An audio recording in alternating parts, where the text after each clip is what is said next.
Vanakkam. Welcome to this course on biomedical instrumentation. We have been looking at ventilators. In this video, we will look at high frequency ventilation, specifically two types of this high frequency ventilation, high frequency oscillatory ventilation and high frequency jet ventilation. When do we need high frequency ventilation? Quite often we need this in the case of neonates, for babies or those with severe lung injuries. This essentially delivers very small tidal volumes. What are the tidal volumes that we looked at?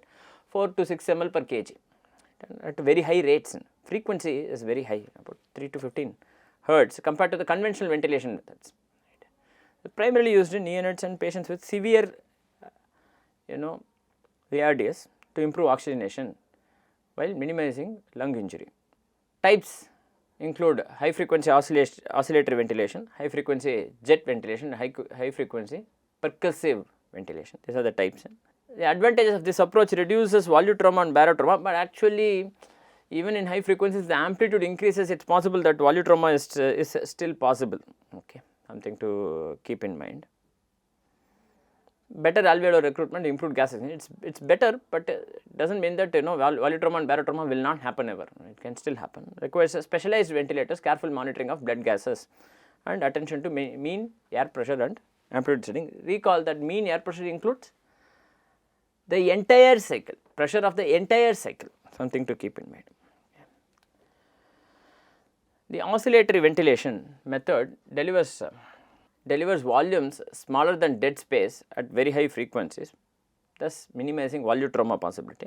It maintains some given constant mean airway pressure throughout the cycle to make sure that alveoli are recruited and atelectasis does not happen. Oxygenation is determined by the mean airway pressure and FiO2, which makes sure that alveolar recruitment and oxygen diffusion is properly controlled or properly managed. Yes. Carbon dioxide elimination is governed by oscillatory amplitude delta p and frequency, with lower frequencies and higher amplitudes essentially improving ventilation. But recall that if the amplitudes increase to a very high level, it is possible that volutrauma can still happen. Quite commonly used in ARDS or neonatal respiratory distress syndrome or refractory hypoxemia and other air leak syndromes. Conventional ventilation can cause harm. So, there are forms of ventilation that can cause harm, recall that. So, depending on the patient and the condition, the type of ventilation will have to be chosen. It is quite an advanced system, quite complicated decision making process. Right. So, how do you compare this? What does this even mean for us? So, what we learned from this high frequency ventilation, high frequency oscillator ventilation is that gas exchange can happen through multiple mechanisms, that it is not merely through the conventional mechanism, and there is such a thing called as an optimal frequency range. It is not like you can use any frequency. The most important thing is patient selection. Not everyone will benefit from this. Patient selection for this method is absolutely critical. So, patient selection or method selection for the patient, both of these are absolutely critical. This is like you can compare this to the flapping of hummingbird's wings. Compare that to the flapping of an eagle's wing.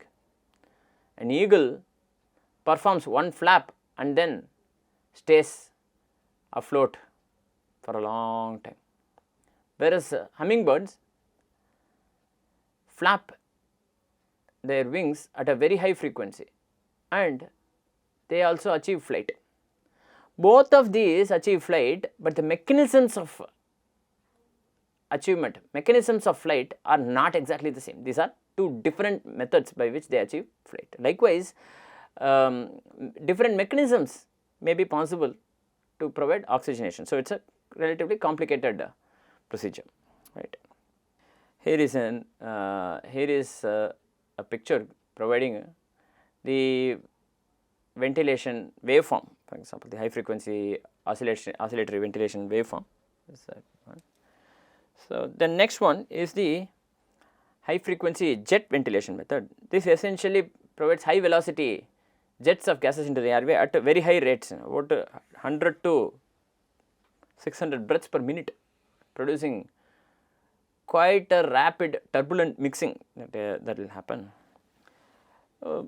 many concepts in fluid mechanics come into the picture for this to work.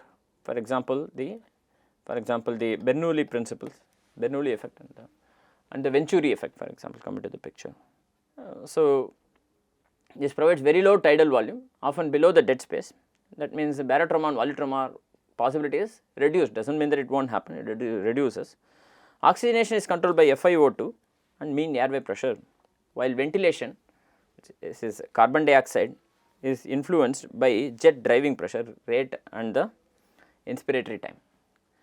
It requires a specific type of injector called jet valve that is connected to the endotracheal tube, often used with conventional ventilation in a combined mode. This is indicated in neonates who have severe respiratory distress syndrome and pulmonary interstitial emphysema, tracheal or bronchial lesions, and situations where conventional ventilation is ineffective or risky. Here is the method that is, here is a picture that shows this endotracheal tube that is used, right, for this high frequency jet ventilation. With this, we come to the end of this video. In this video, we looked at high frequency ventilation, high frequency oscillator ventilation, high frequency jet ventilation. With this, we come to the end of this video. Thank you very much for your attention.